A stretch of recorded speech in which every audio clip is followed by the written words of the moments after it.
So we're going to be looking at Italian Renaissance now. So obviously for Italian I decided to go with Peroni again. So looking at board notes, let's start with 1306 to 1321 Dante's Divine Comedy. Okay, first thing you need to understand is that Renaissance drama emerged in Italy around 1300.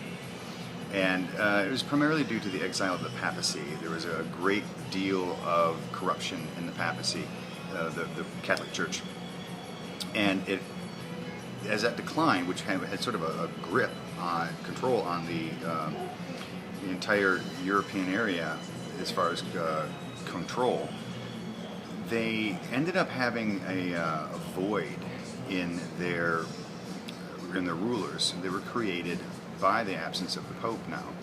So the rulers began to start struggling for power in various states. Remember, Germany is not a country at this point in time; it's a bunch of states, and so are many other countries that we know of today. So one of the chief marks of a powerful ruler at that point in time was money, land, an army, and culture. Culture really was a major point for a country to be considered one of the more powerful ones, a civilized one. So they began to support scholars and writers and artists. And the first major literary work of this time, of the Renaissance, was written in Italy. It was in the modern vernacular. Vernacular means in the language which the people speak in that area. So English being the modern vernacular for America right now, unless you're from the Ozarks and God knows what the hell they're saying at that point. But the modern vernacular at that time is Italian. It's written by Dante, and it is the Divine Comedy. And it's not a play, it's sort of a long epic poem, as it were. It's split up of three aspects. Purgatorio, I can't remember the other two of them, but it's a three-part series of a long epic poem. So that was interesting in the fact that it was the first literary work in the vernacular. And we move into the tragedies here, and you see it in the next thing. There's 1315, Albertino Musato's Ecernius. That is the earliest tragedy of which we know. And that was sort of based on the Senecan model, and the topic, however, was from Christian doctrine. So we're still kind of in that sort of Christian stories, even though they're now looking back on classical ways to write their plays. And then we have, shortly after that, Antonio Lasci writes a play called Achilles. Same kind of idea insofar as the classical style of writing, but now it is a classical theme as well. So the story is from classical mythology. And so it united this classical form and subject matter for the first time. And, what did I do there? Okay, so I just made it really jump. And there it is. Okay, so then we get into 1390, Pier Paolo Vegerio, and he wrote a play called Poalus, and that is the oldest known comedy of the classical style.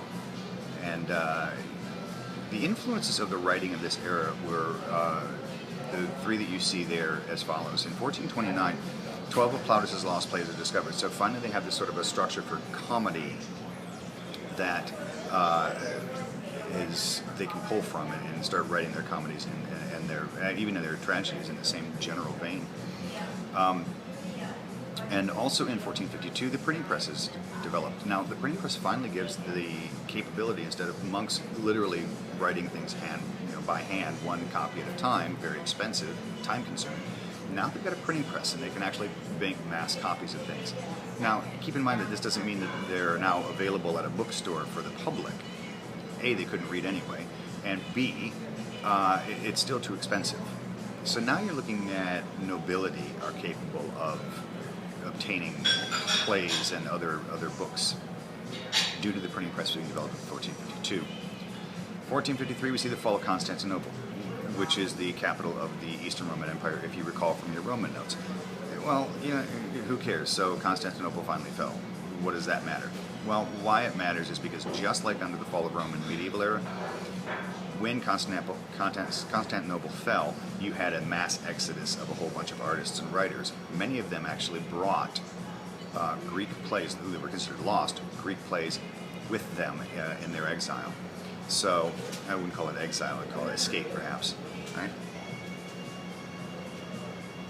Now keep in mind also that all of the dramas to this point, save for Dante's, of course, were written in Latin. So Aeschines, Achilles, and Pallas, all written in Latin. Okay? We don't really see drama written in the vernacular, dramas to tragedies and comedies, until roughly about the 16th century. And we'll talk about that in just a second. And the next thing in here is 1472 to 1518. In that time frame, between that time frame, all of the then known Greek and Roman plays, I say then known because we found some thereafter as well, but all the known ones at that time were published. And rulers wanting to make the plays more accessible to the court financed productions starting around 1482. So now you're seeing actual plays being done and supported by the court. Why did they do it? Back to what we said earlier. The more cultured they appeared, the more powerful they were. And they were all fighting for power. So this is the beginning of sort of court-sponsored theater in the Renaissance. This was also the major sort of push for translating all of the Roman plays into Italian and starting to push plays towards being written in the vernacular. And then we see 1508, vernacular drama is launched with La Casaria. That was written by a guy named Ludovico Ariosto, Ariosto. And he wrote this, and La Casaria translates to the coffer. He wrote it for the court of Ferrara. And it's a comedy with sort of a Roman plot to it. And it sort of became the beginnings of writing in their own language. So it's sort of the beginnings of national drama. And we're going to see national drama being important in every country throughout the Renaissance as we move along. In 1515, the first important vernacular tragedy is written, and that is Sophonisba. Okay? And it was written by Gian Giorgio Tresino. And he kind of broke from the Senecan model away from that and following the Greek style, which then became the new form of Italian tragedy. So while Ariosto's La Casaria was the first drama written in the vernacular, really Sophonisba is what kicked off the new style for their national drama. And we then get to 1513 to 1520. So somewhere in that neighborhood, in that 7-year period, a guy by the name of Machiavelli wrote a play called The Mandrake. Now you might recognize Machiavelli's name as a philosopher or something along that line, but as far as we're concerned, the importance of him is his play, The Mandrake. It was a comedy, and it's a great comedy, actually, if you get a chance to read it. The basic, I guess, premise, if you will, of it, I'll give you the short version of it, is that there's a guy, sees a beautiful woman, he wants to sleep with her, but she's married to an older guy, and so he befriends the older guy and tells him he's a doctor. And then he says, oh, well, you know what, your wife is dying. And the old man is like, oh no, can you save her, you're a doctor? And he says, well, you can save her by giving her the mandrake root.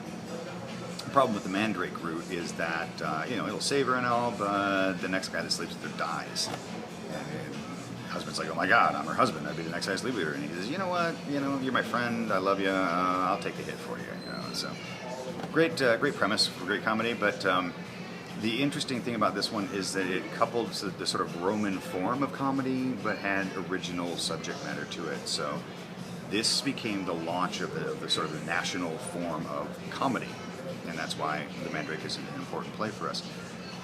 And by 1540, you start to see a native form of comedy well underway in Italy, based on what Machiavelli did with the Mandrake. In 1541, on your sheet, you see Giambattista Giraldi Cinthio wrote a play called Orbecce. And this was the first tragedy written in Italian to be produced. Now, produced exactly how, I'm not certain, because of the simple fact that we know for a fact that La Casaria was produced. Whether it means that it was produced at court and Obece was produced privately, I'm not certain. 1550, Italian plays read frequently throughout Europe.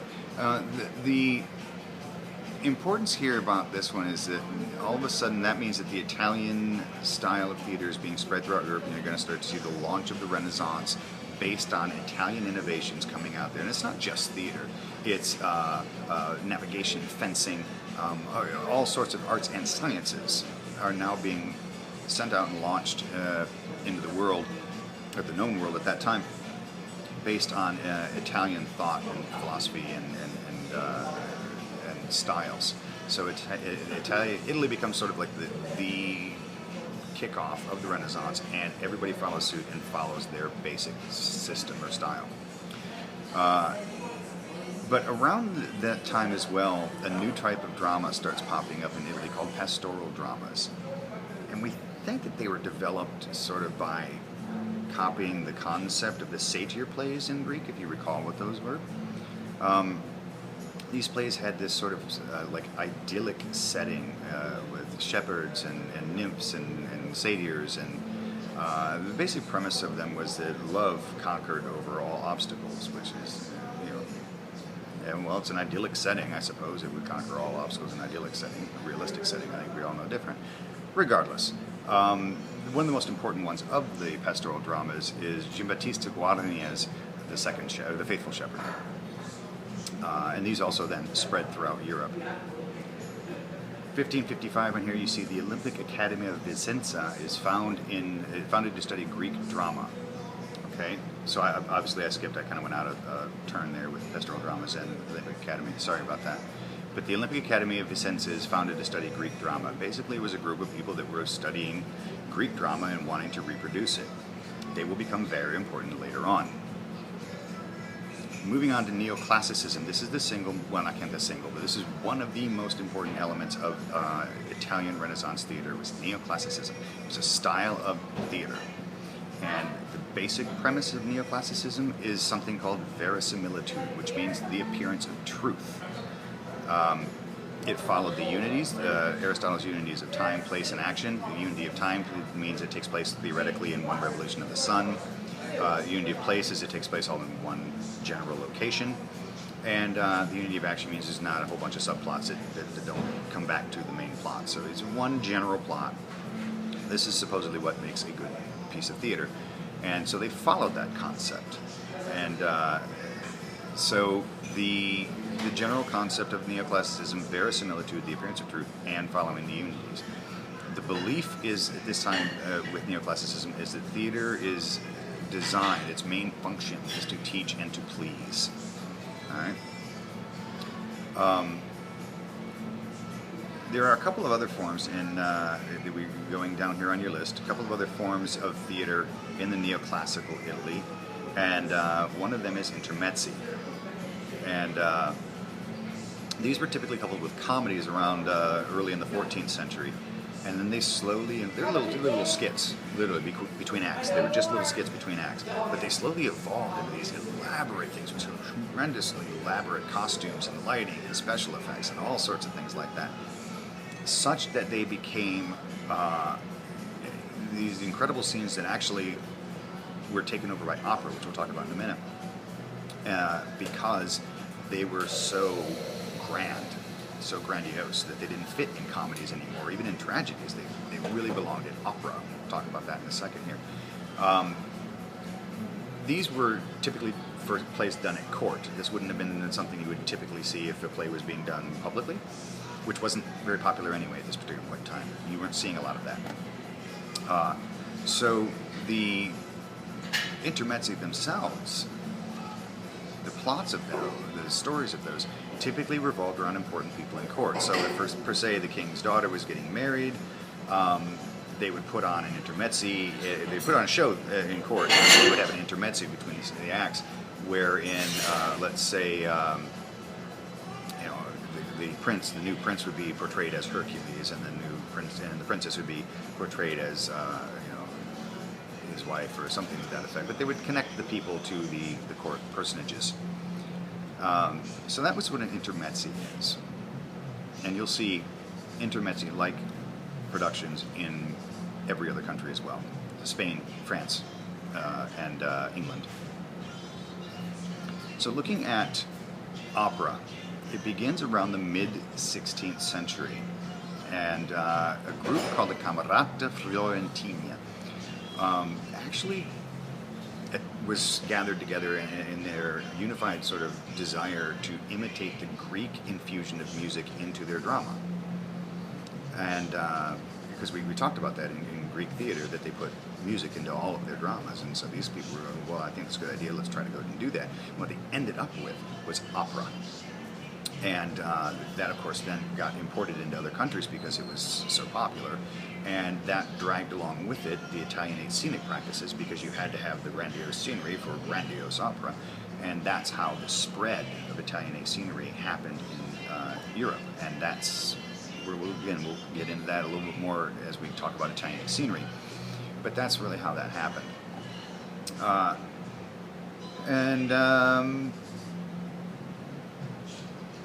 Gradually, the first opera was opera known as Daphne, written in 1594, and gradually opera sort of took on the intermezzi as their skits between acts, because the intermezzi had reached a point of opera level scenery and costuming and whatnot.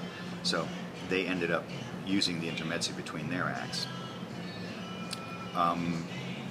Keep in mind that once we start getting into the 1600s, you are beginning to start to move into the Baroque style of art and architecture. Baroque style, roughly 1600 to 1750-ish, somewhere in that neighborhood. What that has to do necessarily with theater history, it doesn't really matter. It doesn't really matter a whole lot, but just to let you know, for those of you who are art history people, that's kind of where we're at with our art that will be seen on stage as a Baroque feel to it. All right. So now we get to talk about Italianate scenery, and the important thing about Italianate scenery is to understand that most of the scenic innovations in Renaissance theater came out of Italianate scenery. You didn't see a lot of major innovations from any of the other countries. They pretty much used what the Italians did.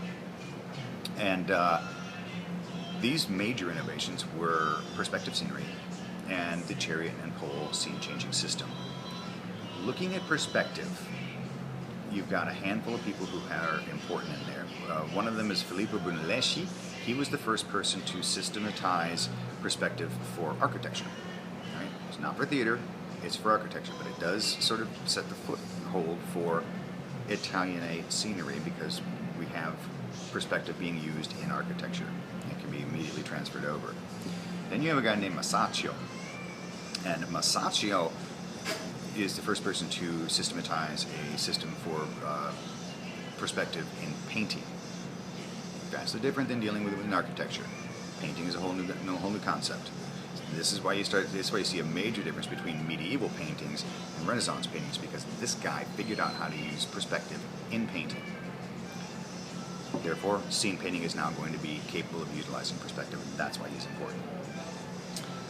Then you have Leon Battista Alberti. He wrote a book called Della Pittura, and this is the first treatise on the subject of perspective drawing and practical directions for making perspective drawings. Now you're seeing scenic designers could actually start creating perspective scenery because they have directions on how to do perspective drawing. Now, this is what I talked about with La Casaria. We know for a fact that it was produced because the next person on your list, Pellegrino da Sardegna, he is the first documented use of perspective scenery. Documented, which means we have documentation that he did it. And the show he did it with is in 1508, is La Casaria. Now we have a man named Sebastiano Serlio, and he wrote a book called Architettura. And this sort of sums up the perspective practices in the 16th century, and was the first Renaissance work on architecture to devote a section specifically to the theater. So now the first time we've got an architecture book using perspective scenery, or using perspective and how to create perspective, he puts an entire chapter in there about how to do it for theater.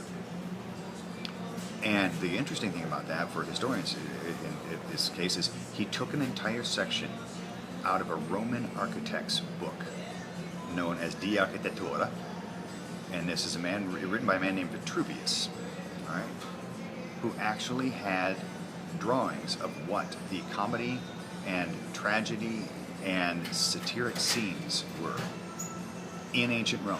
So that's how we know what those scenes look like, is because this guy found those plates somewhere, those pictures, those drawings, and put them in his book, saying, look, this is what the ancient Romans used to use as their perspective scenery. So that is important on two levels. One is it showed us how to use perspective scenery in theater, and two, it gives us an insight historically into what these scenes used to look like in ancient Rome. Theoretically, Sir Leo also supposedly called for the concept of a raked stage to aid in that perspective. So that's the first creation of a raked stage as far as we know. And the raked stage meaning that your stage ends up looking like this. Here's your audience out here, and the stage moves up this way. By the way, this is where we get the concept of upstage, downstage from. So when you move upstage, you're literally, at that time, we're moving upstage. And you move downstage, you're literally coming down. So that's where we get upstage, downstage from. It was this guy's concept of a raked stage to help that perspective look. Next thing we see on there is Periactoi, 1543. So these began to start being used for scene changing. Now this is not new. We had those in the Greeks, if you recall. Same thing. They just sort of re-brought it up. I don't want to say even reinvented it, but they sort of brought it back to being used. This kind of led to painting being used on what are called wings, which are flats that can be moved on and off, which we still use to this day. And there were various ways that were introduced to change these flats for different scenes. And there was a guy by the name of Nicola Sabatini, who you see under wings on your sheet there. Nicola Sabatini, in his book Manual for Constructing Theatrical Scenes in Machines, he was actually an Italian, but I don't have the Italian name for it.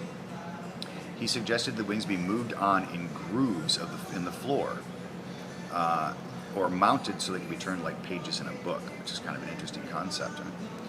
But true perspective drawing for theater and sets, complete sets made entirely out of wings, was only possible after 1600, when a guy by the name of Guido Ubaldus wrote his book, 6 Books of Perspective. So that's an important thing, because we couldn't have just wing perspective scenery until this guy wrote that book and told people how to do it. So the next great step that we have is between 1641 and 1645, and that is the chariot and pole system, created by a man named Giacomo Torelli.